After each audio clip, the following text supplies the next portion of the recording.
नमस्कार दोस्तों, आज हम बात करने वाले हैं बीपीएससी टीआरई 4 में क्या क्या डॉक्यूमेंट लगेगा। और अगर ये डॉक्यूमेंट आपके पास अगर नहीं है तो आप समझिए कि फॉर्म तो भरेंगे पर आप वंचित रह जाएंगे, आरक्षण का लाभ आप नहीं ले पाएंगे। अगर आरक्षण का लाभ नहीं ले पाए दोस्तों तो आपके लिए मात्र 15% सीट है, आप अदर स्टेट के जनरल कैंडिडेट माने जाएंगे। तो ये डॉक्यूमेंट आप बनवा लीजिए, नहीं तो फिर आपका कट ऑफ काफ़ी हाई जाने वाला है, आप परेशानी में पड़ने वाले हैं। तो आप जितना जल्दी से जल्दी आप, क्योंकि अब आपका बिहार टीचर का जो है ये जो टीचर का फॉर्म है बीपीएससी टीआरई 4 का बहुत जल्द अब स्टार्ट होने वाला है, क्योंकि जैसा आपने घोषणाएं सुन रहे हैं लगातार, तो इसलिए आपके पास फिर भी अभी टाइम है थोड़ा सा। आप बहुत जल्द आप बनवा लेंगे कागज़ अगर आप चाहेंगे तो। हम कुछ तरीका भी आपको बता देंगे किस तरीके से आपको बहुत जल्दी कागज़ बनवाना है ये डॉक्यूमेंट। क्योंकि अब देखिए, सबसे पहला डॉक्यूमेंट आपका रेसिडेंस सर्टिफिकेट है। तो अगर आप बिहार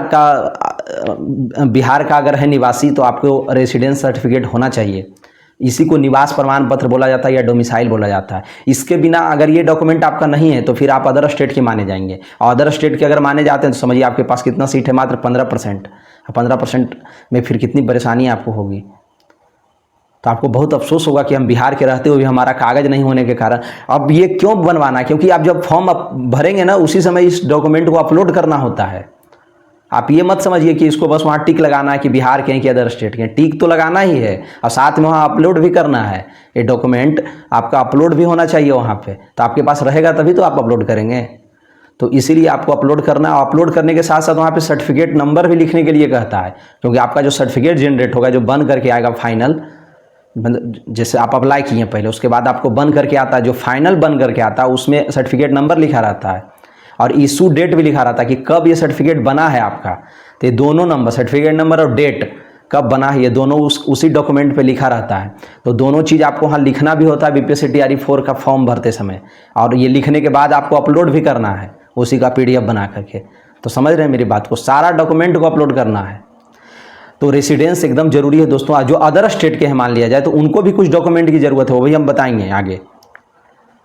पर हाँ, रेसिडेंस की उनकी ज़रूरत नहीं है। जो अदर स्टेट के हैं उनको कुछ दूसरा डॉक्यूमेंट की ज़रूरत है। हम थोड़ा सा बने रहिए, हम बताएंगे धीरे धीरे।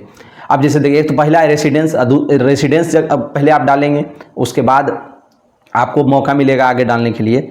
जैसे अगर आप जनरल कैंडिडेट हैं तो जनरल को तो कोई ज़रूरत ही नहीं है, कोई आरक्षण का वो तो लाभ ही नहीं ले रहे हैं उनको। बस फिर जो जनरल के हैं उनके लिए भी रेसिडेंस की ज़रूरत है। यहीं पे देखिए, थोड़ा कन्फ्यूजन नहीं होना चाहिए आपको। अगर कोई बिहार का व्यक्ति है और जनरल में है अब, तो उनको भी रेसिडेंस का ज़रूरत पड़ेगा। तो इसलिए रेसिडेंस, निवास प्रमाण पत्र, डोमिसाइल सब एक ही नाम है, इसको आप भी बनवा लीजिए। हाँ, अब इसके बाद आगे हम लोग चलते हैं। इसके बाद जैसे आप बिहार के निवासी हैं तो आपको फिर आगे मौका मिलता है कि आप ईडब्ल्यूएस हैं या बीसी हैं, ईबीसी हैं, एससी हैं, एसटी हैं। तो अगर इस टाइप का कोई किसी भी कैटेगरी में अगर आप आते हैं तो फिर उसका भी सर्टिफिकेट आपको लगाना होता है। जैसे मान लीजिए कोई विद्यार्थी ईडब्ल्यूएस में है तो ईडब्ल्यूएस वहाँ पर क्लिक करेंगे तो ईडब्ल्यूएस का आप सर्टिफिकेट नंबर खोजेगा। तो ईडब्ल्यूएस अगर आपका बना हुआ है तो आप देखिए, पुराना अगर बना है तो ये नहीं होगा, 2025 का आपके पास होना चाहिए। कोई भी डॉक्यूमेंट आपका पुराना नहीं चलेगा भाई, आप पहले अच्छे से समझ लीजिए। क्योंकि ये सब डॉक्यूमेंट का 1 साल वैलिडिटी होती है। जिस दिन आपका कागज़ बना है वहाँ से 365 दिन का सब वो डॉक्यूमेंट पे लिखा होता है। आप देखिएगा ध्यान से, अगर आप नया ईडब्ल्यूएस इधर बनवाए हैं इधर साल भर का, तो उसमें देखिएगा लिखा रहेगा कि निर्गत तिथि से अगले 1 वर्ष तक के लिए माने। निर्गत तिथि माने जिस दिन आपका ये कागज़ बना है फाइनली, उस दिन से 1 साल तक अगले 365 दिन के लिए क्या रहेगा, मान होता है वो कागज़। तो इसीलिए आप 2000 न्यू बनवा लीजिए ना। अगर पुराना का 24 का बना हुआ है, 23 का बना हुआ है तो सब छोड़ दीजिए, 2025 का आप बनवा लीजिए। तीनों सब कागज़ जो भी आपके पास हो, संभव है। अगर बन सकता है तो ठीक है, नहीं तो आप उसी पे अप्लाई कर दीजिएगा, क्या ही कीजिएगा फिर। पर अगर बन सकता है तो बनवा लीजिए, आप फ़ायदे में रहेंगे।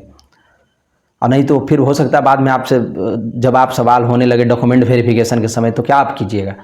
अब छोटी सी गलती आपकी नौकरी खा सकती है, तो इसीलिए आप छोटी सी गलती मत कीजिए। अभी आपके पास टाइम है, संभव है, आप बनवा सकते हैं। हम बताएंगे बनवाने का तरीका भी कि कैसे आप बनवाएंगे। बहुत कम टाइम में 6 से 7 दिन में आपका बन करके आ जाएगा सब डॉक्यूमेंट।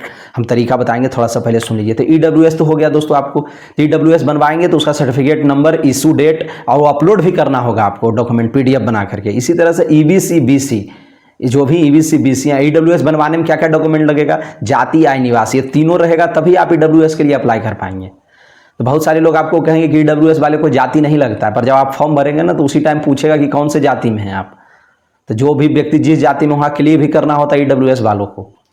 तो इसलिए आप जाति भी एक बनवा लीजिए। ऐसे तो फॉर्म बनवाते समय जाति की जरूरत नहीं पड़ेगी, बिना जाति का भी बन जाता है, पर कभी कभी आपको दिक्कत करता है, तो इसलिए EWS वाले जाति, आय, निवास तीनों बनवाइएगा।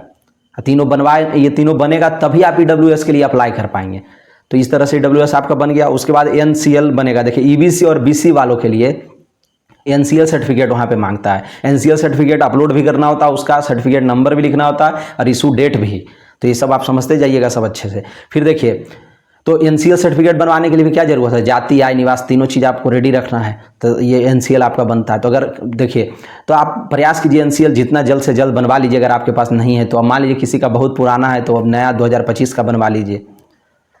अब चलिए SC ST का बताते हैं। SC ST में क्या होता है, कास्ट सर्टिफिकेट मांगता है। तो जो भी SC ST के जो भी कैंडिडेट हैं तो उनको कास्ट सर्टिफिकेट लगता है, तो अपना बनवा लीजिएगा, कोई परेशानी नहीं होनी चाहिए आपको। अब अगला चलते हैं PWD जो भी हैं, PWD तो उनको क्या, या स्वतंत्रता सेनानी, तो ये सबको अपना सर्टिफिकेट एक बनता है। वो सर्टिफिकेट आपको 40% से ऊपर वालों के लिए लाभ मिलता है उसमें। तो PWD वालों के लिए भी अपना सर्टिफिकेट वहाँ पर आपको अपलोड करना होता है। ठीक है दोस्तों, अब हम लोग आगे चलते हैं। अब देखिए यहीं पर से जो अदर स्टेट के कैंडिडेट हैं उनके लिए मैं बता रहा हूँ, यह स्टेट या CTET अगर आप पास हैं तो आपका जो सर्टिफिकेट नंबर वहाँ पे मांगता है, उस पर देखिए स्टेट या CTET अगर आप पास हैं तो वहाँ पे एक सर्टिफिकेट नंबर आपका ओरिजिनल डॉक्यूमेंट में लिखा रहेगा, या जो ऑनलाइन भी मिलता है ना वहाँ भी सर्टिफिकेट नंबर लिखा रहता है। तो सर्टिफिकेट जैसे CTET आपका ऑनलाइन ही तो मिलता है, ये तो हार्ड कॉपी मिलता नहीं, तो उसमें सर्टिफिकेट नंबर लिखा रहता है। सर्टिफिकेट नंबर आपको अपलोड करना होगा कहाँ, BPSC TRE फॉर्म भरते समय, और साथ में इसका PDF भी आपको लगाना पड़ेगा। समझ में आ रहा है ना। और इशू डेट भी, इशू डेट कहने का मतलब कि कब वो आपका सर्टिफिकेट CTET का मतलब रेडी हुआ है, बना है, तो इशू डेट भी आपको वहाँ पे लिखना होता है TRE 4 का फॉर्म भरते समय। अब आगे चलते हैं दोस्तों। या ये स्टेट जैसे कोई विद्यार्थी जो है 6 to 8 में भी फॉर्म भरना चाह रहे हो, 9, 10 में भी भरना चाह रहे हैं, या 11, 12 में, तो उनको क्या चाहिए, यह स्टेट 9, 10 के लिए यह स्टेट लगेगा, तो यह स्टेट का भी वहाँ पे आपको पूरा अपलोड करना होगा। सर्टिफिकेट नंबर वहाँ लिखना होगा, इशू डेट कि कब वो जारी हुआ है आपका प्रमाण पत्र। तो इस तरीके से समझ गए आप। अब फिर अगला डॉक्यूमेंट आपको लगेगा दोस्तों मैट्रिक का सर्टिफिकेट नंबर। जो आप मैट्रिक पास हुए हैं या 10th, उसी को 10th बोला जाता है, 10th का सर्टिफिकेट नंबर खोजता है, और साथ में आपको अपलोड भी करना होगा। और वो समझ गए ये बात आप, तो अब समझ गए आप। अब आगे आपको लगेगा वहाँ पे लाइव फोटो लगता है। लाइव फोटो माने, लाइव फोटो किसको कहते हैं, थोड़ा समझिएगा। जैसे आप और भी वैकेंसी का फॉर्म भरते हैं तो आपको क्या ज़रूरत होता है, बस किसी दोस्त को भी फ़ोन करके कह दिए कि भाई आप मेरा फॉर्म भर दीजिएगा, या खुद भी गए कैफे पे तो फोटो आपको पासपोर्ट साइज का फ़ोटो मांगता है, हो जाता है। पर यहाँ पे पासपोर्ट साइज फ़ोटो से दोस्त यार को कह देने से आपका फॉर्म नहीं भराएगा, क्योंकि जब आप फॉर्म भरेंगे BPSC TRE 4 का तो इसमें लाइव फोटो खोजता है। मैंने आपको फॉर्म खुद रह करके ही भरवाना होगा, क्योंकि वहाँ पे आपके जो लैपटॉप होता है ना उसी में एक कैमरा लगा होता है, तो उसी कैमरे से आपका फ़ोटो लिया जाएगा। बात समझ रहे हैं मेरी बात आप, मतलब लाइव फोटो मैंने जिस समय फॉर्म भरे ना उसी टाइम आपको फोटो खींचना पड़ेगा। तो इसलिए आप जिसका जब फॉर्म भरेंगे तो आपको खुद भी वहाँ पे रहना पड़ेगा खड़ा, ये ना कि आप किसी दोस्त को फ़ोन कर दिए कि भर देना यार मेरा, ऐसा नहीं होता है BPSC में। फिर आगे हम लोग समझते हैं सिग्नेचर की आपकी ज़रूरत होगी, और साथ में आपका आधार कार्ड का ज़रूरत पड़ेगा, क्योंकि आधार कार्ड नंबर भी चाहता है इसमें। आधार कार्ड भी अपना आप रेडी रखिएगा। ठीक है दोस्तों, ये सारी बात को हम आपको समझा दिए बहुत अच्छे तरीके से, आप समझ भी गए होंगे। तो ये डॉक्यूमेंट आप रेडी कर लीजिए। अब हम तरीका बता रहे हैं, और भी जैसे आपका जो भी डॉक्यूमेंट है, जैसे B.Ed है तो B.Ed का आप अपना डॉक्यूमेंट रेडी रखिए, DLED का रखिए, ग्रेजुएशन का रखिए, सारा डॉक्यूमेंट आप रखे रहिएगा। फॉर्म भरते समय सब लेते जाइएगा, जो ज़रूरत पड़े आप वहाँ फॉर्म भरने वाले को देते जाइए, अपना वो स्कैन कर करके अपलोड करते जाएंगे। मेरी बात को आप समझ गए। अब जैसे इस डॉक्यूमेंट को आप बनवाएंगे कैसे, वो अब हम आपको बताने वाले हैं। तो ये डॉक्यूमेंट आपको, जैसे अभी तो आप अप्लाई कर देंगे, जैसे अब देखिए फाइनली आपको बनवाना क्या क्या है। मुख्य रूप से जाति, आय, निवास, तीनों तो आपको बनवाना ही है, चाहे किसी भी कैटेगरी मतलब आरक्षण वाले किसी भी कैटेगरी में हो। और निवास प्रमाण पत्र तो बिहार वालों को होना ही चाहिए। अदर स्टेट वालों को क्या होना चाहिए, या स्टेट या B.Ed है तो सब डॉक्यूमेंट आपके पास होना चाहिए। समझ गए। या स्टेट मतलब अदर स्टेट वाले को कहीं भी कुछ नहीं बनवाना होता, EWS नहीं बनवाना है अदर स्टेट को, और नहीं निवास बनवाना है उनको। बस रेडी क्या रखना है, यही सब डॉक्यूमेंट जो बाद में बताए, CTET या स्टेट का डॉक्यूमेंट, B.Ed, ग्रेजुएशन, 10th, ये सब रेडी रखना है उनको। अब बनवाना कैसे वो मैं आपको बता रहा हूँ। बनवाना अब कैसे है, आप अपना अप्लाई कर दिया ऑनलाइन, साइबर कैफे से ऑनलाइन करवा दीजिए जितना जल्दी। अभी मेरा वीडियो देखने के बाद तुरंत आप दिमाग इस पर दौड़ा दीजिए कि कैसे करना है। तो ऑनलाइन जल्दी से आप करवा दीजिए, जाति, आय, निवास तीनों, और तीनों करा करके फिर आप जैसे जो NCL में NCL के लिए अप्लाई करेंगे। अगर कोई EWS तो EWS का, ये तीनों बन करके आएगा ना तभी आप EWS का अप्लाई कर पाएंगे, या NCL। समझ में आ रहा है मेरी बात? तो इसको अप्लाई कर दीजिए। अप्लाई करने के बाद आप जल्दी से, जैसे जाति आय निवास आप बनवाए तो तुरंत ये बनवाने में 15-20 दिन का ऑनलाइन टाइम लग जाता है, तो आपको 15-20 दिन इंतजार करेंगे तो आपका टाइम ही निकल जाएगा। क्योंकि आपको फाइनली जो आप अप्लाई किए हैं ये नहीं चलता है, फाइनली जो बन करके आया वो अपलोड करना होता है। समझ में आ रहा है ना मेरी बात? तो आप अप्लाई यहाँ तो कर दीजिए जल्दी से। अप्लाई करने के बाद तुरंत ये डॉक्यूमेंट ले करके 1-2 दिन के अंदर आप अपना ब्लॉक चले जाइए। ब्लॉक में आप जाएंगे, वहाँ पे आपको तुरंत बात कीजिए कि सर हमको रिक्वेस्ट कीजिए, थोड़ा सा वहाँ पे रिक्वेस्ट के साथ साथ थोड़ा सा अगर लक्ष्मी जी की ज़रूरत हो तो लक्ष्मी जी को भी दान कीजिए। समझ में आ रहा है?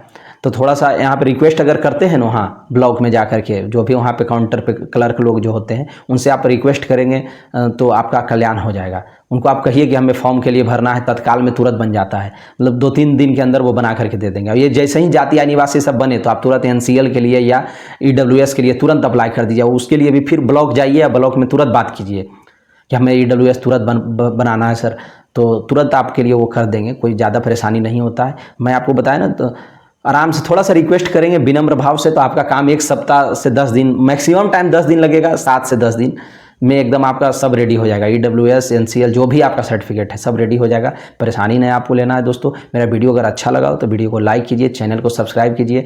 और BPSC TRE 1, 2, 3 का अगर प्रीवियस ईयर क्वेश्चन या स्टेट का क्वेश्चन अगर चाहते हैं तो सब हमारे टेलीग्राम चैनल से आप जुड़िए, वहाँ पर सब पढ़ा हुआ है। ओके दोस्तों, जय हिंद, जय भारत।